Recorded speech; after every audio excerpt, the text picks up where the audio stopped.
Hello guys, we are back with our next lecture. In this lecture, let us go through the next topic, that is a conversion of Moore machines to mealy machines or conversion of mealy machines to Moore machines. Okay, so this is the both the conversions we will be discussing in this lecture, guys. Okay, yes. So in the last lecture we discussed in detail about this Mealy and Moore machines, right? Yes, I think everyone has watched that, right? Because without watching that, it will be a bit tough job for you to learn the conversions, right? Yes.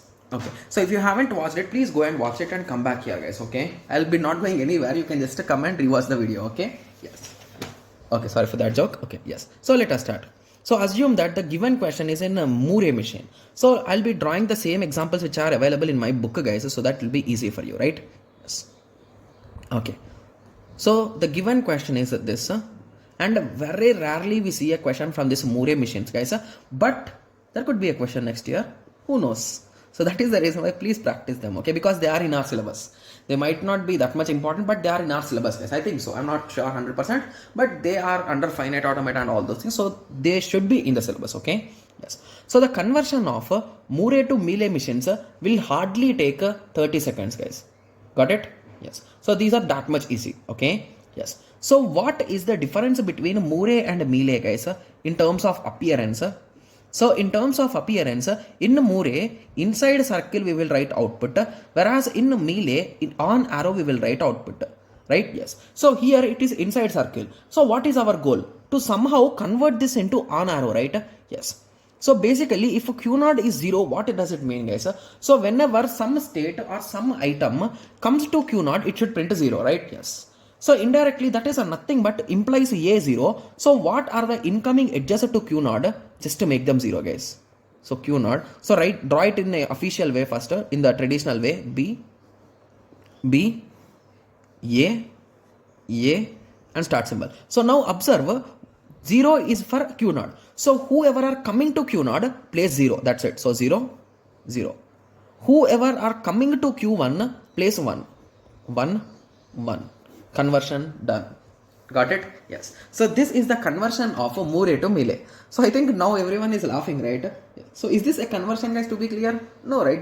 What we did, we just checked what are the incoming, and based on that we have just changed it. That's it, right? Yes. So this is the conversion of Moore to mealy, guys. Okay. So now let us continue with the conversion from mealy to Moore. Okay, yes. So this conversion might be a bit tougher, but it is easy, guys. Okay, so please concentrate. Okay, yes. If you concentrate, everything will be easy, guys. Okay, that's the main thing. Okay, yes. So Q1.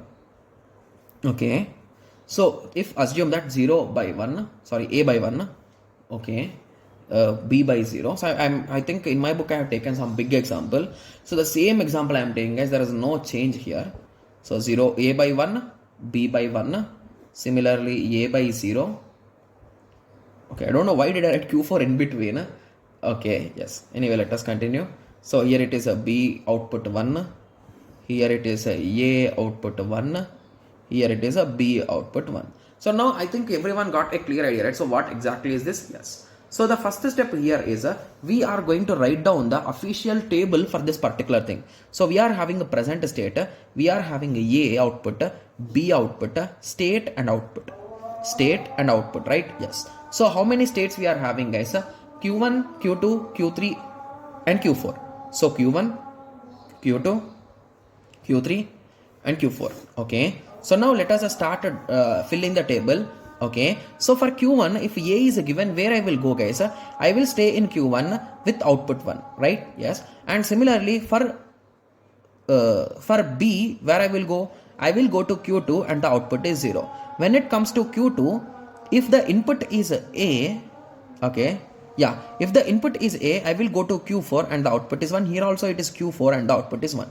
When it comes to Q3, when A is the input, I am going to Q2 and the output is 1. From Q3, if the input is B, I will go to Q3 and the output is 1, right? Yes. Similarly, when it comes to Q4, okay, when A is the input, I am going to Q3. Just give me a second. Did I do that silly mistake? Okay, so anyway, let us continue. From Q4, if A is the input, I'm going to Q3. I did not do that mistake, 0. And similarly, from Q4, if B is the input, I'm coming to Q1 and the 1 is the input. I was just confused that did I assume this as Q3, but I did it correctly, guys. Okay, yes. So now this is the table, right? Yes. So once you got the table, what we do is the next step, what we do is we underline what are same, guys. So for Q1 is mapped with output 1. Here Q1 is mapped with output 1. So everywhere Q1 is mapped with output 1, right? So please underline it. Okay. So when it comes to Q2 once mapped with a 0 and once mapped with 1. So place an arrow or something, some hint for you to recognize it. Okay. Similarly, when it comes to Q3 also once mapped with 0 and once mapped with 1. So please underline that also. When it comes to Q4, so both the times it has been mapped to 1.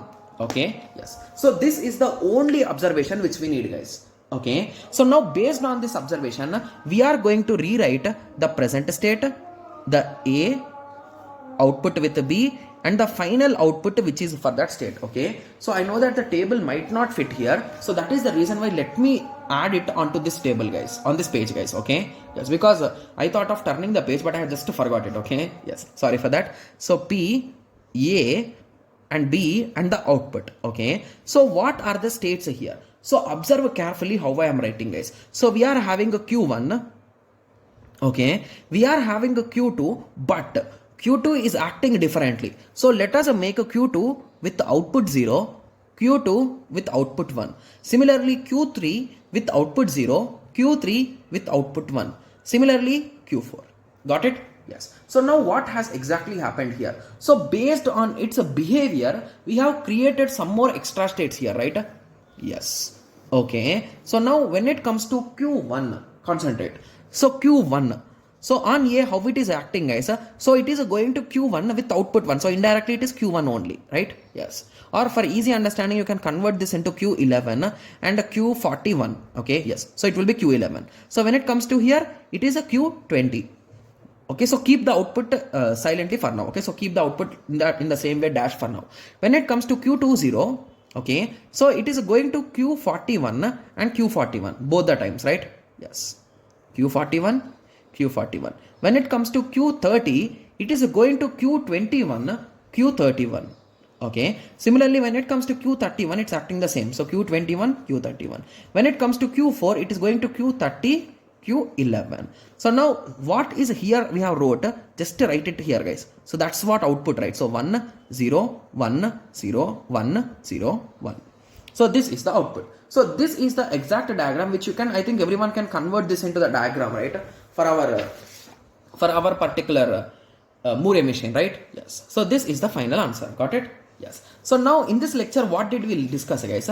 So we learned how to convert mealy to Moore as well as Moore to mealy. So now I think we can officially say that we are almost done with our traditional finite automata, right? Yes. So in the next lecture, we'll be discussing about some properties which are popularly called as decision properties and closure properties, guys. Okay. And I am being 100% clear here. We will get one question from this for sure, guys. Even in 2021 set 1 we got a question and I did it correctly. Okay, yes. So the question will be, there are some standard tables, guys, okay, based on these things. So based on closure properties, like whether it follows them or not. So in that way there are total 3 tables there are 4 different columns on which we need to learn. So this is the first part for it, regular expressions or regular language. Okay, yes. So we'll be discussing in detail about the decision properties with respect to regular language in the next lecture, guys, and closure properties with respect to regular language in the next lecture.